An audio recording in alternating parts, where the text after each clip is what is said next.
Welcome to the OpenHearted Podcast.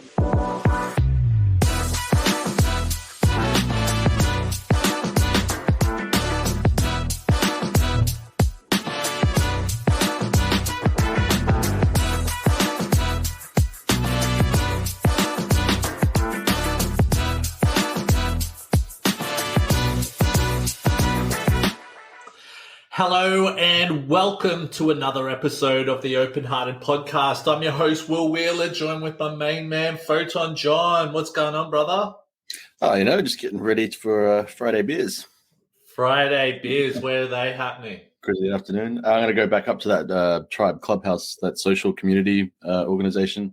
Oh, cool. Oh, so you're going back up to Redcliffe? Just for tonight, yeah. Yeah, cool. I see you got one of your band caps on, mate. I do, yeah. Oh, representing, hey? How do you get your hands on one of those? You just go to gutterfire.com and order one. Gutterfire.com right there. See, do you like how I added that in, mate? That was nice, thank you. You know what I mean? I'm all about giving, man. I'm all about giving, but I tell you what, we should talk all about giving. We should get our guest up on stage today. Let's get him up all the way from the United States. Got my main man, Carlos Frank Rodriguez. What's going on, brother? Good. Thank you. Man, what part of the United States do you come from? I was born in San Diego, so West Coast, down in California, but I would grow up in Colorado. So right now I'm calling in from, right, almost, kind of in the middle of West. So Denver, Colorado is where I'm calling out of. Sorry, do you follow the football and all that? Like the college football? What type of football? Like, the American football, the NFL? No, I don't at all. Okay, that's okay. It's just reason why I sort of like follow a little bit of like the college football, and there's been a big hoo-ha about the new Colorado University coach. I think his name's Deion Sanders or something. Well, that's different. I like Deion Sanders. Okay, yeah. He seems like a mad dude, eh? He's like like the rock star of coaches. I grew up with him, yeah. So I guess if I have tuned into football lately, it's to catch his a very inspirational guy. He's come a long ways. Yeah, he has. And it's interesting watching his kids grow up because he's coaching his kids and they're pretty awesome as well. And I didn't realize, because I've only just sort of learned a little bit about him, he was an NFL player and American Major League Baseballer. Yeah, that's right. I think he was a dual. He may have even been one of those triple threats. And he drilled it out of college. So wow, crazy. But I tell you what, man, we should get stuck into this. I tell you what, we've got some, and even before we sort of got the show started, all of that type of stuff, you're talking about some really awesome stuff. But what we'll do, I'll just introduce the show first. Whoops, I just pressed something that I shouldn't have. Okay, so what we're going to be covering today is acquired neurodiversity from my time in the armed services. So awesome stuff there. But before we get into that, what we'll just quickly do a bit of a shout out to anyone listening today. So if you are listening, please feel free to follow, subscribe, and like all of our social media platforms. You can check us out on TikTok, Facebook, Instagram, Twitter, which is now X. I'm still sort of tossing up if I should change it, just leave it like that. We've got Twitch, YouTube, also live on LinkedIn. And if you haven't already done so, please check out the OpenHearted Society website and please subscribe to our mailing list there. Photon John, you ready to rock and roll, my man? I am ready. Also, too, if there are any questions, please feel free to come through and we will use them to, I suppose, share within the show here. So, Carlos, my man, you've got such an awesome story. Tell us a little bit about yourself, mate. Yeah, thank you for that. Hope I don't let you down. Man, you won't let us down. I can assure you of that. Yeah. I was born second of six. I'm a veteran. I was in the military for a decade. stayed in that kind of community for another kind of 3 years, and then I would get out. I think, just touch on who I am from a family perspective. Second of six, followed my older brother into the service. Back then, there was a good deal for, you put some time in and you go to school for free. That's what I was chasing. I thought I signed up for 4 and found out in year 5 I had signed up for 6. Was able to get my education out of it. In retrospect, it was a good time. I have nothing bad to say about my time in service, and if pressed, I would do it again. And fast forward to now, and me being up on this show, it's new perspectives. I think as I would come out of service, initially I did quite well, and I think as I look back, I had rode kind of smothered my, we'll call them failures with accolades. And after service, I did 2-3 years of looking real good, and I picked up some acronyms, and one of them would be ADHD. And nice. Really, like we were covering, got me tuned on to you guys as I was trying to figure out what that means. Yeah, cool. Hey, just out of curiosity, so, you spoke about education, especially in the military and all that. Is that a common thing for a lot of people to go to the military so they can get educated in a certain field or stuff like that over in the United States? Huge. I can remember, the recruiters coming around the high schools and whatnot, and really getting on your beeper back then, and wanting to talk to you, and it was a path. It was an opportunity. I think if you look back at that time, though, we had been at kind of a peacetime for, I think, relatively 30 years. And so people were, snatching that up, staying in the Guard or doing 4 years and really coming out ahead. And I would go in 2002 of November. So I was in kind of my basic training when the war with Iraq kicked off. So essentially most of my entire adult life was spent in a wartime posture. Crazy. See, look, I suppose if we're comparing it to, say, Australia, where we're from, it's so different like that. It's not, it seems like it's a lot heavier, so that I think that what I'm sort of getting at is in the United States, there's probably a bigger push to get more people into the services than, say, here in Australia type of thing. So it's actually interesting to hear what it is like over there in regards to that. Well, yes, we were fighting 2 simultaneous wars at one time, if you remember, Iraq and Afghanistan. And so there were some peak years where we really surged up, and, people had to answer the call. Out of curiosity, and this is sort of going off topic a little bit, so when did you actually start? So did you say you started in the military in 2002? Correct. So I would be, let's see, I'm 44 right now. So I after high school, I worked construction as a trades apprentice for 3 years, 3.5, 4 years, 4 years, and then went to follow my brother into service, my older brother.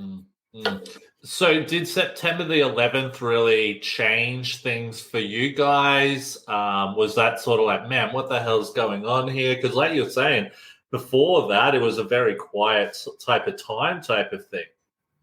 No, I mean, I didn't join for 9/11. I don't think that was some people, I mean, that's exactly why they dropped everything to answer that call. I think for me, it was inspired by my older brother. I mean, he joined the Navy, and then he would go on to, from corpsman to becoming a Navy doc.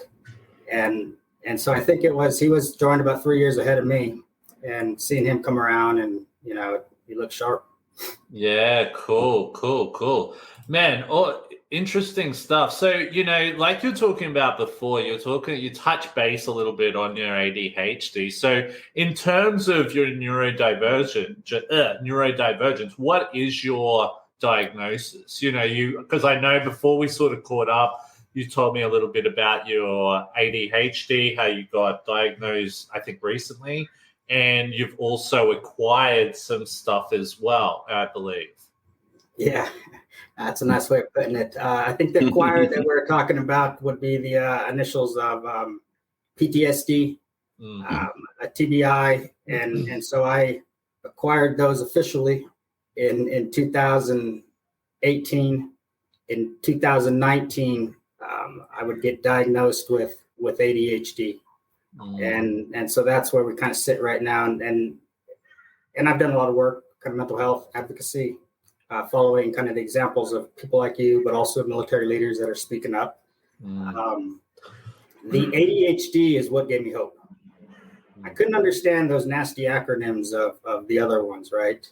But ADHD made sense. I can look back and understand how I could, be so, excellent in some areas, and then kind of it defined me from a young age. Yeah, we talk a lot. We talk a lot about when we talk about initial diagnosis with people about it's that puzzle piece finally slotting into place and everything starting to make sense. Yeah. And so it's relatively still a little bit new. I think in the beginning they were treating the PTSD and the TBI, and we've learned a lot. I think when initially, a lot of us vets aren't proactive in seeking mental health. And so, I look great on paper, but there was in 2016, I had some mental health issues and got caught up in the alcohol for, a good stint, 11 months, what have you. And so I was getting treated for that. And I think even the way I was treated for that, it was wrong from an ADHD mind, right? They look at this, we got a combat vet, some alcohol abuse, let's give him this treatment. And it was almost like a flashback to, grade school and whatnot. And so it wasn't until a couple of years later that I took some things into my own hand. I got my own, got different therapists. And I think from almost hello, he was asking me if I had ADHD. And I said, I've got some other issues, Yeah, crazy. So finally, I relented, I think, and when it got tested for the ADHD, and it came back with flying colors, and I said that's really when some breakthroughs started happening on all fronts. And we're treating all three need treated different. They all kind of present the same if left untreated, but I've got a good team around me now of professionals. Yeah, great. Because, I think the biggest thing for myself, especially getting diagnosed, I was only diagnosed with my ADHD last year. And I, for a long time thought I was just dyslexic. But it just starts, and like Kev said before, with you start to have those puzzle pieces that start to connect together, and you're like, oh my God, that's why I get so frustrated when I'm at the shopping center and there's a big line, or I get frustrated doing this, or I'm struggling with depression now. Or like you were talking about before, I can now see why I went down the track with substance abuse. Do you know what I mean? It's like you need to find that escape. And I think we've got a good little sample group here because, it's quite a common thing we've talked about as well. People who were missed when we were younger because the diagnosis wasn't as good, getting diagnosed later in life, because we're all recent ADHD diagnoses. So, because what was it like for you when you were younger, Carlos, especially being undiagnosed, school? Like, what was that all like for you?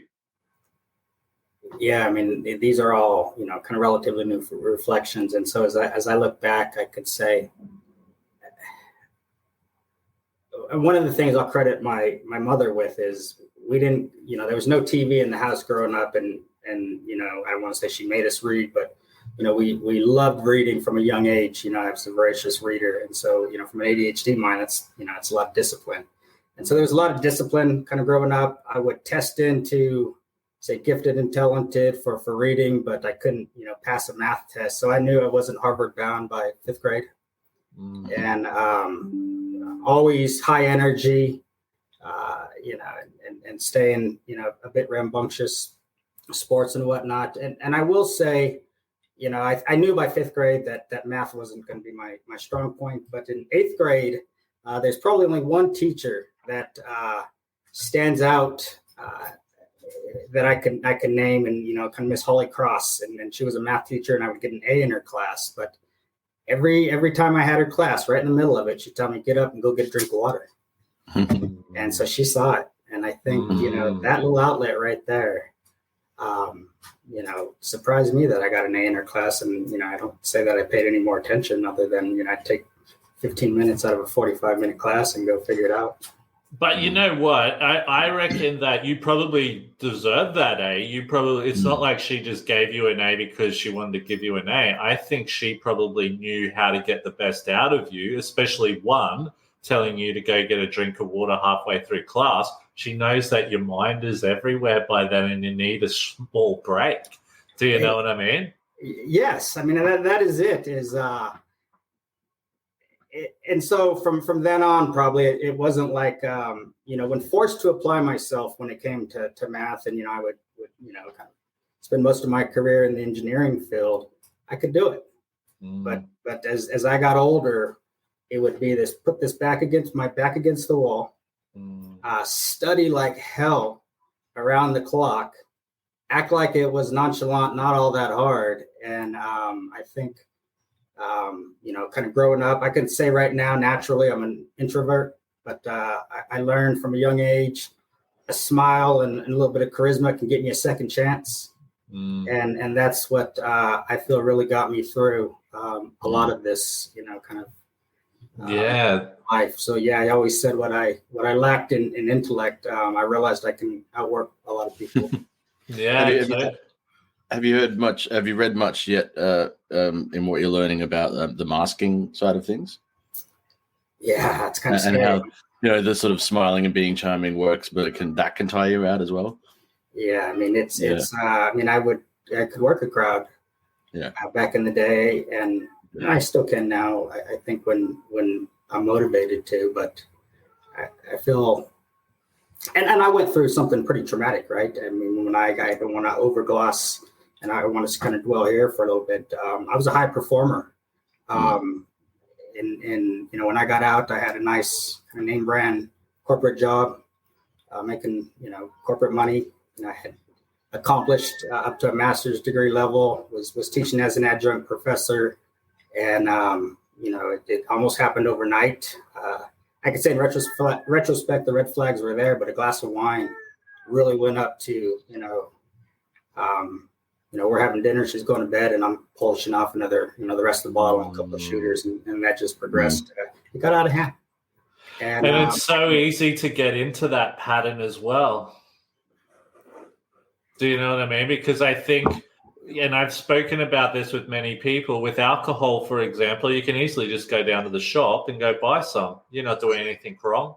Do you know what I mean? Yeah, it's the military. It was, I don't want to say it was condoned, but it's part of the lifestyle, right? I mean, we worked hard and we partied hard. And also at that time, even when I got out of the military, I still really stayed in that environment for another 3 years. And then, I would kind of go cold turkey and move from the DC area out west and just kind of done with it. And I had been fortunate to grow up underneath the same mentors, same kind of shop, and not inside a typical military, maybe unit, if you will, didn't kind of wear uniforms that much and whatnot. And so I had a civilian boss that really, piled the work on me. And I really grew underneath him and was able to, that in itself it says a lot to, how is my path, I was able to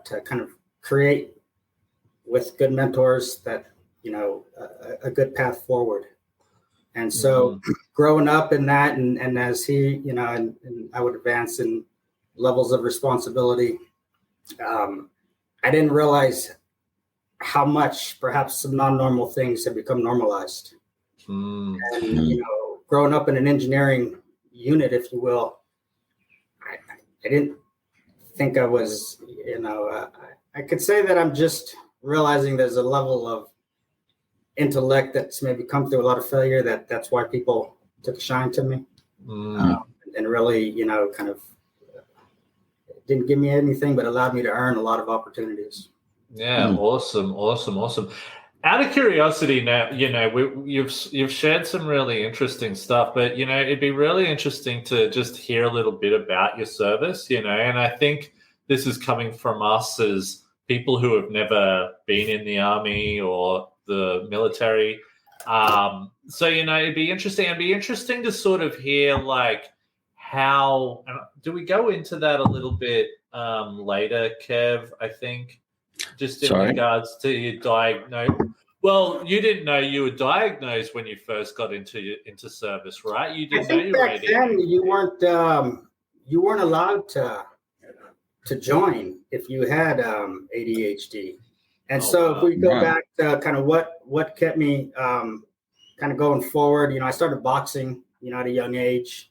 And so I was always really burning a lot of energy off all through my service. I was, get up early, run. My mind stayed busy, back then, frequent deployments, frequent travels.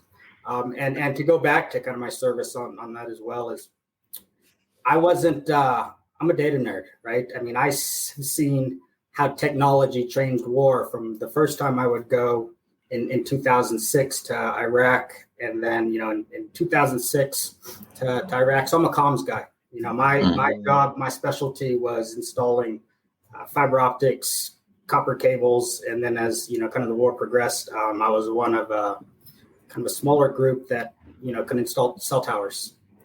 And so as the war changed to where we were installing a lot of towers and antennas to collect signals, that was my specialty. And so I would get deployed a lot to support these small specialized teams and giving them some real-time communication access. So, if you look at it, you can say the military is about a decade ahead of industry when it comes to tech, and industry is about a decade ahead of government. So a lot of this stuff, AI and it's not. You were dealing with it ages ago. Yeah, it's. I think the military really pioneered a lot, and you could look at, what I was going to say in 2006 when I went to Iraq, I was still waiting in line for 2 15-minute calls home a week, and you got to call a base, and the base patches you in, and you kind of get in through that way. By 2009, when I went back to Afghanistan, I think it was Skype was the big thing. Yeah. So now you got real-time feeds. So think about what that meant from a kind of a decentralized decision-making process. I would stand up, I would lead a team to stand up General McChrystal's 3-star command center, which was like the hub, if you think about it, that connected all of the Afghanistan theater and communications. So we would, kind of do some work on the fiber optics. And then, my specialty was maintaining real-time communications. So you were the one who actually made all that happen, really? Well, yeah, it was part of part of what you did, yeah? Yeah, I mean, I can tell you I can install a tower under any type of pressure. Wow, yeah. So I'm assuming, you're in a war zone. They're probably, and I would have assumed that your adrenaline would have been pumping pretty hardcore in some of those situations too, yeah? And this may go to the ADHD mind too, right? So there's a lot of things that I could remember where, like, my first incoming mortar attack, adrenaline pumping, and then, say I've sat through, 500-600 of them. It had to become aware of them. And so, I was also a driver in 2009, so leaving the safety of the base, white knuckles. But then after that, it's more of I would get very calm and more in a zone type collected. My job wasn't being a trigger puller, right? I needed to make sure that comms stayed up.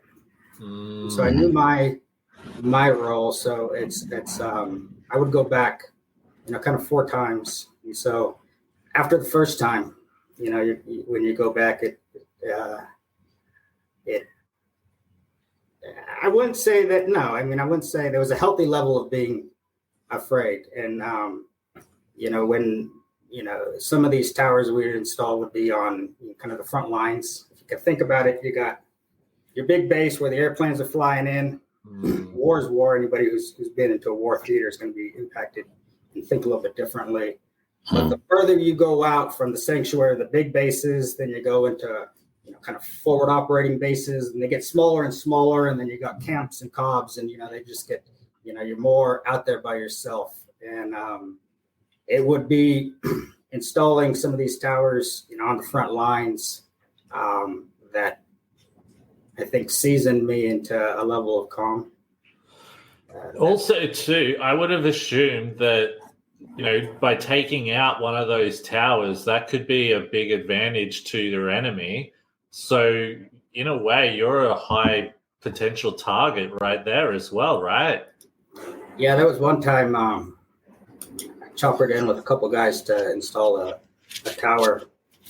And, I would usually not wear kind of a uniform, so I would chopper in and give a piece of paper to somebody, and they'd tell me where to go. And and I had brought 2 young lads with me to do most of the work, but the morning after we touched down, they had were firing some mortars, and I think that some snipers had been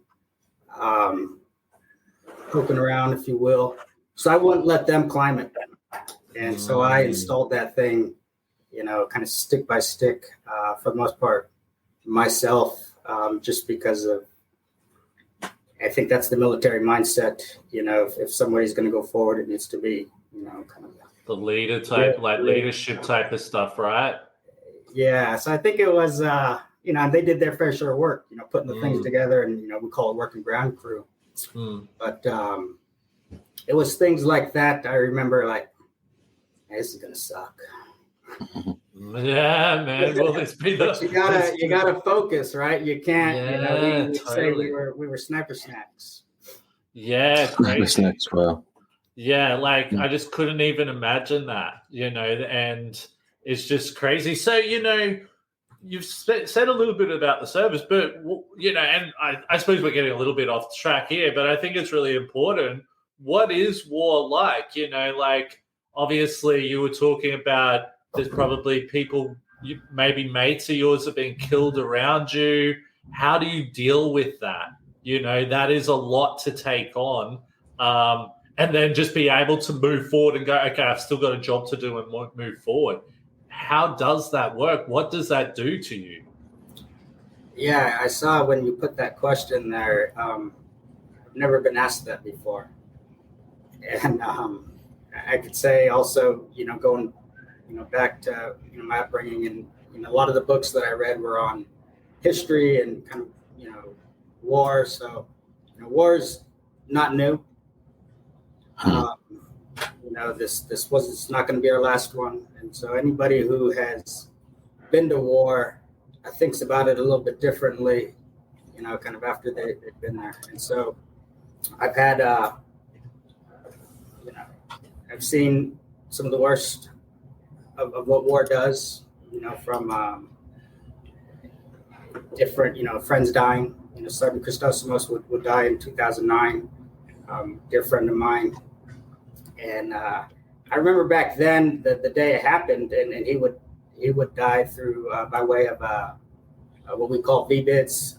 The Taliban were putting bombs in taxis, and this was my first Afghan tour in 2009 in Kabul, and they were kind of running them into the taxis. And so I remember the day it happened.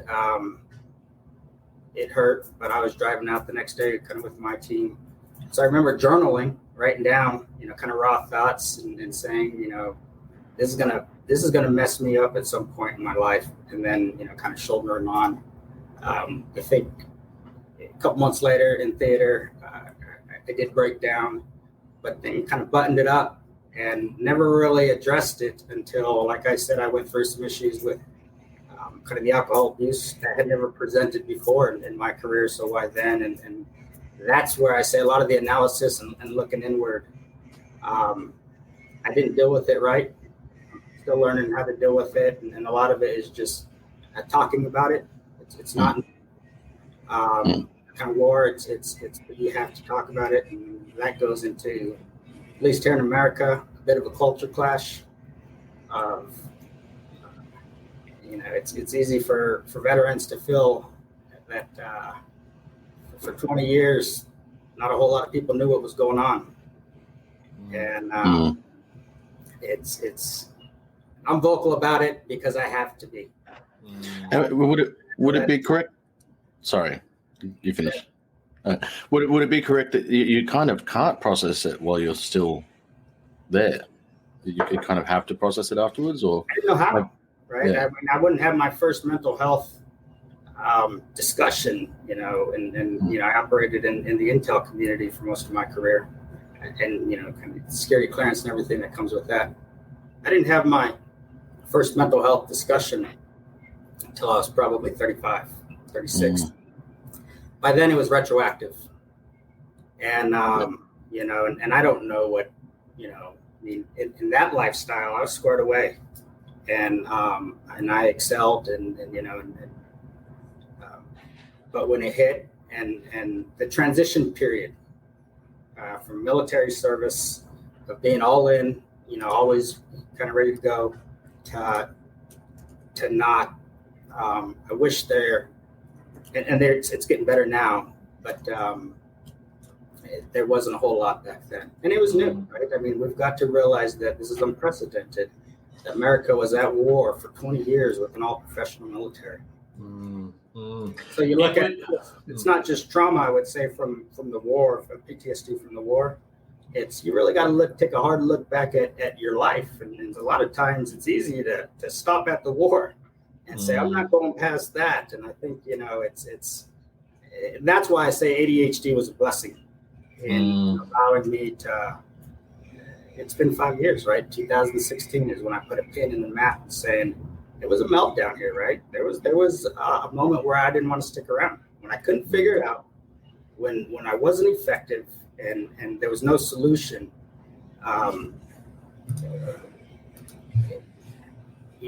There was a suicide attempt, and so that's why you see on LinkedIn, I'm very vocal there, because I'm not the only one. And for every veteran you see talking about it, there's scores in both America and Australia, UK, Warrior's a Warrior, I think that don't talk about it, for various reasons, whatever the reason, that doesn't matter. But, it's people that encourage me to talk about it, and I'm just kind of paying it forward. Yeah. I was just thinking about when you were talking there, like, also, too, it would you've obviously just I'm thinking about going on service, and sorry, I've got something coming through on my phone. Sorry. What is it like coming back? Because it would feel like you're coming back. You've just lived this whole huge experience. And then people are probably still the same, doing the same thing. Is that a weird experience as well? So in retrospect, I remember coming back from the Afghan 2009 tour, which I would say, was probably my most horrific. And I came back, timing wasn't coordinated. And so you really, on your way back, kind of waiting around for a bird to catch you, back from Afghanistan to Uzbekistan to, wherever, back on home. It's a multi-day trip. And when you finally get home, you're tired. I remember flying into Baltimore, and that's where I was living. We called it the Freedom Bird, taking the Freedom Bird back into Baltimore. A bird's a plane, right? That's a plane, yeah. Yeah. Okay, cool. I get in, and it's late in the evening. I'm in my uniform. I got my duffel bag, and you kind of, just me, no dog, no nothing back then. And you kind of open that door, and 9 months worth of silk built up, and you go to sleep, and and you go back to work, and it's kind of normal. And it's not, right? I think that was, different units. And like I said, I wasn't involved in your typical military unit. So I would, kind of report back to my civilian-led shop. And I didn't think anything was different. Back then, I was a hard charger, right? You was always, going to school or looking for, something to stay busy. Again, fighting two kind of wars at the same time. In 2009, I was getting ready to go back to 2010. Crazy. I don't know if I've misread something, but was there something that you were in an accident or something while you're in service? Roadside bomb or something? Or have I read something completely different? No. That was the signature one. So there was an incident where they ran one into the front gate of ISAF headquarters. And so that one was one where, it was a blast that kind of knocked me down, but you don't, when you see, what the destruction, the physical destruction that bomb did versus, a non-visible. But that was one of the ones that we equated to TBI. And back then and at that time. Sorry, can I ask did you say TBI? Is it TBI? Traumatic brain injury. So, okay. Yeah. So, and that's something, that was the signature weapon of the wars. And so those things, you get jarred real quick. And your brain goes back, real, it rattles the brain. And a lot of studies are happening now, but it presents years later with the same emotional effects and maybe agitation and stuff as PTSD. So are you referring to that as, say, like a lot of the head injuries, say that like football players or professional sports people are getting? Yes. So football players, the only, I think, research that had been done on it prior to, I think, don't quote me on this isn't my level of expertise, but I think in 2006, 7, they really started saying, all right, this is, probably going to have some ramifications later on. I want to say it's probably not until the last decade that they've really been able to take a hard look at it and say, hey, and interestingly enough, I'm hearing that ADHD is manifesting from TBI's late stage. I've actually heard, and I'm not confirming that, but I have heard something similar because I've had people who have even had strokes and stuff like that who have had some form of ADHD has sort of come up. But I don't know. That's just secondhand information. I don't know if that's correct. I think what's for me, the takeaway from my time in service and where I'm at now and kind of what I've gone through, we all process it differently, is you got to be open, to understanding, that, when I was shocked when I was told I had PTSD, and I didn't wake up screaming. I didn't, there wasn't a lot of what we had maybe equated to it. And I think as a military mindset, there's always somebody that was downrange a little bit further than you. And so you never really label yourself with it until someone else is telling you you have it. And you leave the VA with that little script of paper saying you got it, and you think, now what? It's kind of the scarlet letter. And even when I got it, I didn't really tell a whole lot of people. I didn't know what to do with it. What do you do with it? And so that's why I say is I went through and was checking all the boxes. I mean, if there's anything with an ADHD mind, I knew how to check boxes. And so I was going through all of that, but it was kind of an empty feeling. And so when ADHD, kind of that diagnosis came in, I said, if I put the work in, I can figure all this out. And that's why I said it's kind of sparked hope. Yeah, no, that it's interesting how I suppose certain things that can happen in life can, as weird as this sounds, can sometimes be for the best, if that makes sense. Sometimes we go through something really bad, but then you look at it and go, man, if I didn't go through that, I wouldn't be at this level now, or doing this, or whatever that is, if that makes sense. I never thought anything in my service was bad, right? I mean, it's a mindset. We're a nation at war for 20 years, highly trained, kind of, one-dimensional thinking. And if anything, the ADHD propelled me. I mean, it allowed me to, lack inhibitions, not really regard risk, consequences. And I can look back and say it allowed me to take things in differently from a nonlinear perspective. It allowed me to,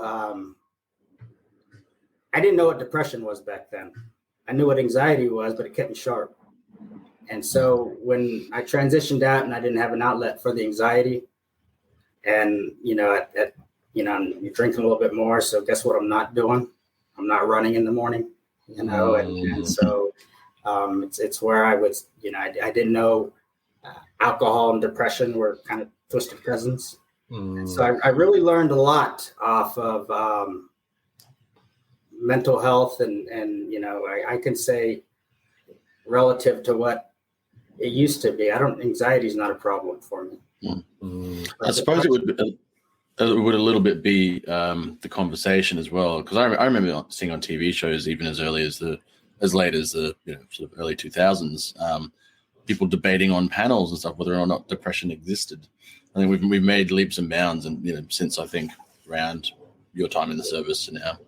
Yeah, I mean, I had to accept. So I can say right now in my life, anxiety is not impacting me, but I've had to accept, and identify what depression is, and and that's where a lot of taking the time to work through this, and for many of us, it's who wants to sit there and talk about depression and how it impacts our life, especially when it's kind of counterproductive to what you had been doing, or maybe not in alignment. But by accepting it, understanding that it's there, and really going back to the basics, sleep, diet, kind of surrounding yourself with good people, it'll pass. It was in that moment where I didn't know what it was.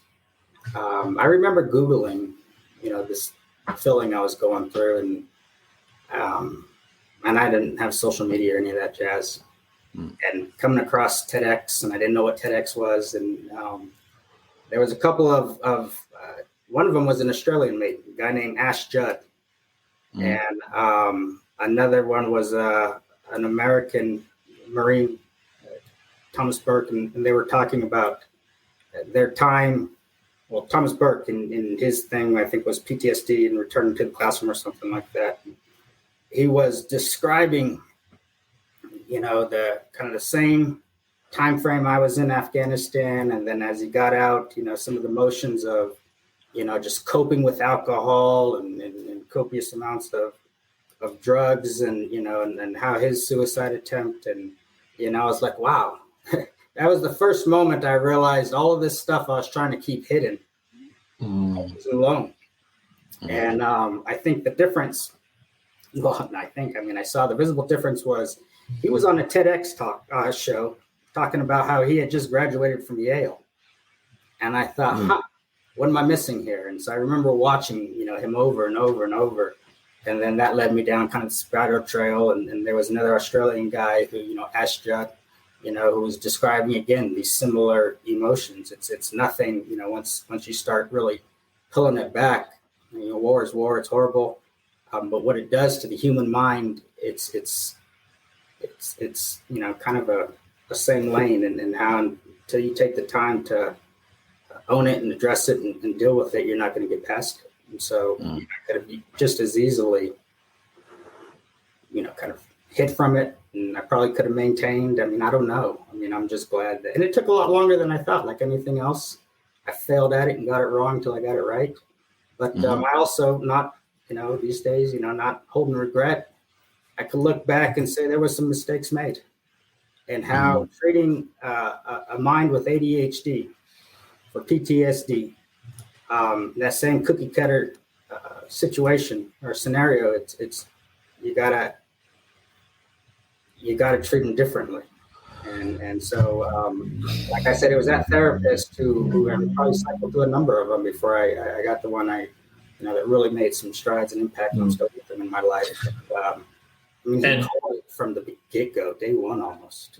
Yeah, that's unreal. And I suppose you could probably see a lot of things and just connect the dots. But sorry, I just wanted to sort of go on something that you did mention just before we jumped on. Now, back when you were in service, there was really no support for neurodiversity in the special forces. Sorry, mate. Had a full blank there. Yeah. Because I was gonna say army, but I'm like, no. I'll just. So I don't know, right? I mean, I'm just now finding about neurodiversity within the last 3-4 years, and so but in retrospect of the work I have done, no, it wasn't. There was no programs. There was no neurodiversity. There was no. I don't think you could get into it. I think then it kind of lessened up to where you can get into it if you had a waiver to where you weren't on meds for 6 months. Well, that? Right. But out of curiosity, sorry to butt in.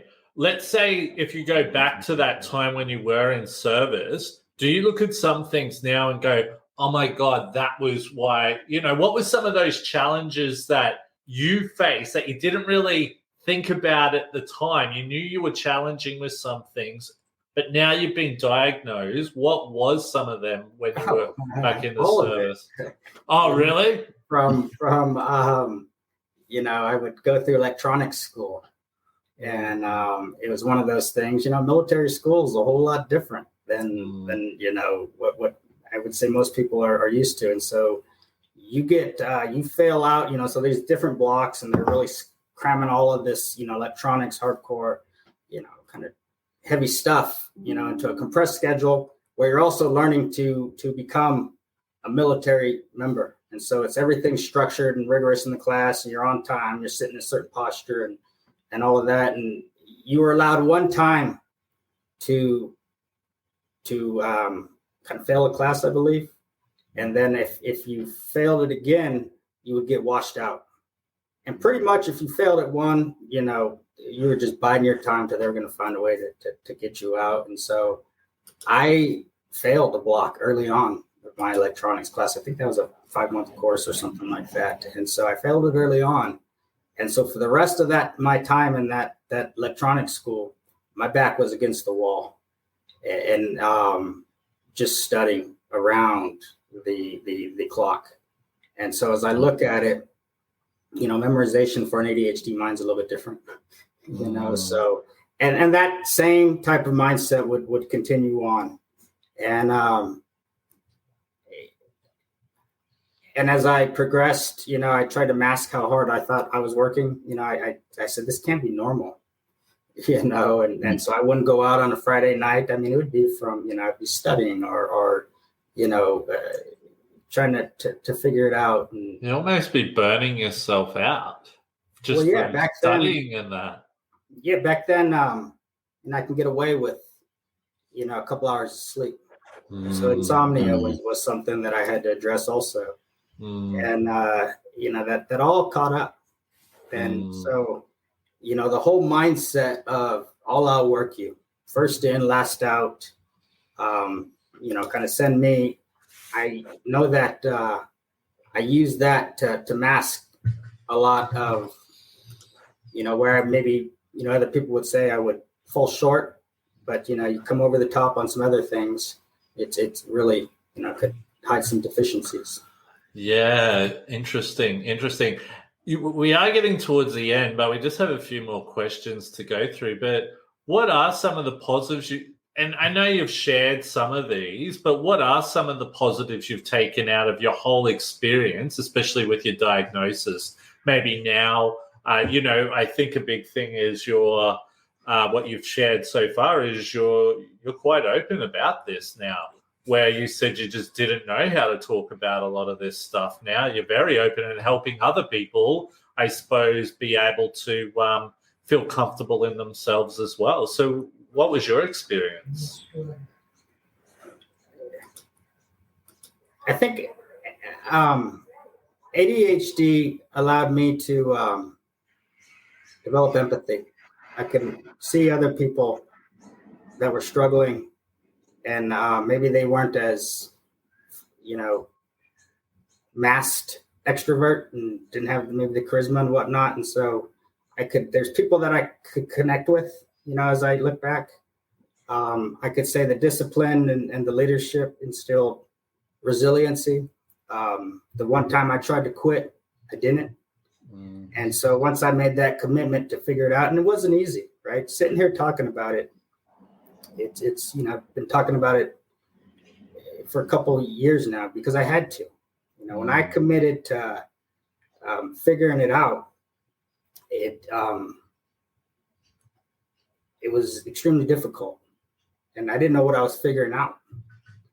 And so it was just and when I left kind of the service, I was done. I never thought that I would take up championing, veteran causes, mental health, as part of, the the career projection that I had, forecasted for myself, but I had to. And so it's, that is, I think for veterans, the number one thing is you got to connect. And if you don't, suicide is rampant in this veteran community, and it's unnecessary. It's unnecessary. So that's why I say that, like so many of us, I'm just following in kind of the paths of what other veterans are doing, and they're probably doing it for similar reasons as me. They have to. It feels like you haven't just taken positives out of this; you're actually contributing positives back into the situation. Yeah, and I think it's. I wasn't expecting that when that went down in 2016. I didn't see that one coming. That hit me, and there was, it's people near and dear to me that were impacted by it, and it's understanding it. Why did it happen? And there's a commitment that I owe to people that believed in me, and myself, I think too, right? There's no one, once those parameters and those barriers and that discipline was lifted, I went all Charlie Sheen pretty quick. Can I say, or ask, I should say, in the United States, is the government putting a lot of money into, say, veteran mental health, or is there anything, or are you finding it's a real uphill battle? What's it like? What's your experience been? I would say, the government's put a lot of money in it, and veterans don't need another dollar thrown at us from my perspective when it comes to okay, so they're doing a really good job. We need acceptance by our community. Right? We need understanding. We need people to get past thank you for your service. Right? They need to understand what happened out there. And they need to understand if they want to ask these young men and women of this nation to go back to war. It's when I say I would go back again if pressed. You really have to press me because I feel a lot of our, it's not malicious, but the lack of understanding, the lack of acceptance for a lot of veterans is baffling. And you were saying before the podcast when we were chatting that there's a neurodiversity program now. Yeah, I was super happy to see that. In the military. There was a major from that chimed in on that, and I did a quick looky-loo and found out that that major's leading up a neurodiversity initiative. So I haven't had much time to. That's pretty cool. But I don't know if I've ever spoken to a major before. Well, he wants to talk to you. And, I'm all ears. I almost feel like, my work is done. The Calvary's here, and it's about networking. It's about connecting, right? That's what you're talking about before, right? It's that's going to change so many lives, kind of for the better. And I think if kind of you harness that ADHD mind, you harness that neuro mind, and the biggest thing for me was not making excuses. Kind of owning that your mistakes, and you're going to make them, and then you're going to have that ADHD mind, but there's such a misunderstanding of what it is and how it impacts. So neurodiversity in business, right? There's so many initiatives out there, and this is one of the positive things of social media, digital platforms. I feel like the neurodiverse community globally has united, and it's people like you on this platform, giving kind of power of voice to people like me. I mean, I couldn't do what you do, and I can come in here and kind of share my story. And a lot of these questions that you put forward. For me, they're the first time I've been forced to consider them, let alone openly. Well, I hope we haven't forced you to do anything. That's I think the growth, right? Yeah, that's true. And I think as well, for us especially, Kevin, we were sort of and that's why I reached out to you to say, hey, look, what questions do you want? Because I suppose there was a few questions where we're sort of like, man, it'd be cool to learn a little bit about this side of what you've experienced, because people like myself and Kevin, we just haven't lived that lifestyle before, and it is completely different. Yeah, I mean, I think that's, if there's a takeaway that can come here out of this, and Australia and kind of America have been allies for a long time, is war is war, right? Throughout history, and it's going to impact. And so you meet a veteran, get to know him. And realize that, you eat a hamburger with him, he's probably going to have different thoughts than you. And I think it's they want to be productive in society. We want to be productive in society. But it's PTSD. There's the stigma of, kind of we're homeless, and, just there's a stigma that needs to change, right? And so how I act and coming out here and talking about it, and I'm learning, right? And I failed, and I'm open with kind of my, we'll call them my learning curves. And what I've always had, though, is people around me that I can open up to, and mentors. And for the first time, I've had to turn some of those mentors into kind of mini therapists. There's one of the groups that I work with and support is it's called Frost Call. And you know what that is? That's a video gaming group of veterans. Okay. They get together to play video games, right? But guess what? They're talking to each other. And and so it's funny because I only just brought like the new PS5 because I needed, because for me, especially being in business and all that type of stuff, sometimes I just have so much going on in my mind that I got the PS5 just so I can get away and potentially connect with new people who I've never really spoken to before. So I got all wrapped up. I remember one of those software computer games on like Rome, Total War, or whatever, right? And it consumed me. And I played that thing around the clock. And so I kind of I know my vices, and I know when to step away. And so I never really picked up a video game. Yeah, there's probably too much of a good thing too. But then my therapist is telling me, hey, you need to, not think about work. You need to think, you need to think about, maybe, what do you think about video gaming? And I said, I don't know, doc. And so what I did was I had somebody I met, I was introduced to somebody who was looking for, the founder of this company, a guy named Dr. Wesley. And he's a veteran who started this, and he was looking for board members. And so I said, you know what, I'll join the board. And so, now I'm an advisor to the board. Oh, nice. Congratulations. So that's what I say, is I can really, I'm the type of guy that, I think a lot of ADHD mindsets, you got to put those parameters and controls around yourself and have other people hold you accountable, or, I'm not playing, Fortnite or whatever for 24/7. Yeah, totally.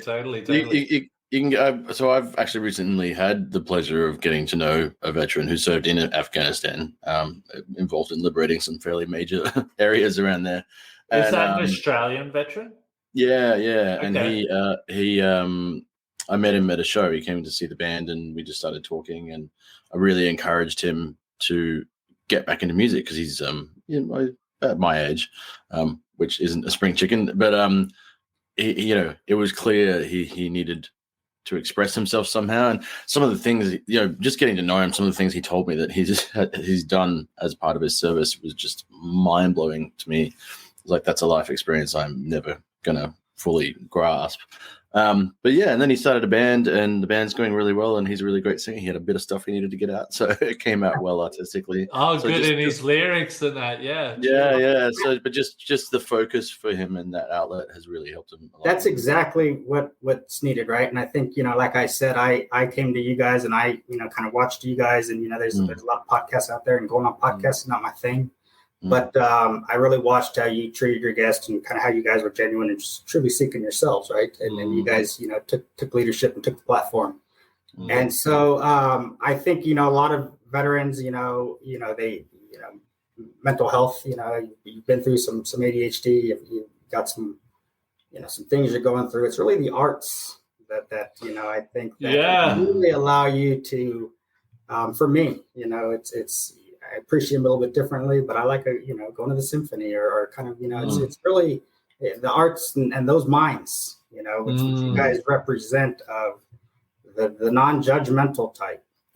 There's a lot to judge on a veteran, but I think it's just that taking them in and asking some questions, and the genuine curiosity it helps kind of the veteran as much as it helps you guys, and I think that's what we need to know. And at least here in America, we should not go to war again for another 20 years if the society doesn't know what's going on. Fingers crossed, right? Yeah, I mean, I think it's where can I impact, right? So I think it's right here doing this, and I don't need to. I'm not going to have to do this for the rest of my life, but for right now it works. I think for me as much as it does for the people that maybe listen to me, and so that's all I try and promote, because I know it works, is talking. Find somebody. Totally. And I think it's probably already opening doors for you. And I'm sure there's probably going to be other things that start to pop up. And so I can definitely see you going into some other really cool stuff. But I tell you what, we're getting towards the end here. Thank you so much for coming on the podcast today. It's been a completely different topic to what we've ever spoken to about before. So thank you so much for reaching out to us and coming on. To be totally honest, I didn't know what to expect. So I've really enjoyed myself here. It's really opened me up to a whole different world and experience I've never lived before. But, if people want to connect with you or check out more of what you're doing, where's the best place to find you? LinkedIn, right? I'm still getting used to this social media thing. So find me on LinkedIn. And I started a company, actually, to keep it short, but it's a data company. And, I really want to be a beacon of light to the neurodiverse community, right? You come to us and you're neurotypical, you're going to feel a little weird. Yeah, crazy. It's not that bad, but I think, it's neurodiversity really is a global issue, and you've got to break it down and really, I think, technology is going to allow us to, kind of band together and really do some excellent things. If as kind of leading in with Hand Up, I went through some stuff, and if I don't watch out, I don't have people around me watching out for me, there's a high probability I'll go back through it. And so I want to thank you guys for giving me the courage to come on here and talk about things that I've never talked about before. Not a problem. No, thank you. If we have contributed in any way, thank you so much. But really, and I always say this, it's the people who we connect with, so people like yourself who bring the best out of us that helps other people. So no, thank you. We really appreciate it. Fodon, John, did you have anything else you wanted to say, mate? Just a huge thank you, Carlos. This has been great, and if we have had an impact, that makes me feel great, because that's what we're trying to do here. But I'm really enjoying, because this is such a different conversation, really shining a light on the fact that neurodiversity is everywhere. people from all walks of life, and just opening up the conversation. That's all we want to do. So this is a special one. Thank you.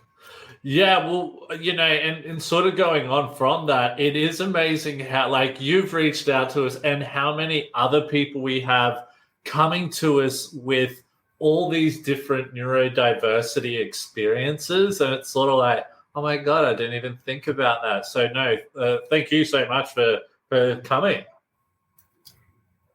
It's been a pleasure. And it's hope, right? It's people like you that make it fun, make it enjoyable, and make it thought-provoking. And instigate change. And so I'm going to fall back and you're going to be probably doing this again next week. And I think that is it, is keep kind of leading the charge and going forward. We definitely are doing it next week on Monday, to be precise, at 5:30 Eastern Australian time for anyone who's listening right now. But Carlos, you were the man. Thank you so much for listening. Not listening, but for coming on and sharing your story with us. For anyone listening, thank you very much for listening. And if you haven't already done so, please subscribe, like, and follow all of our social media platforms and check us out on the OpenHeartedSociety.com. My name's Will Wheeler with my co-host, Photon John, and this is the Open Hearted Podcast. Till next time.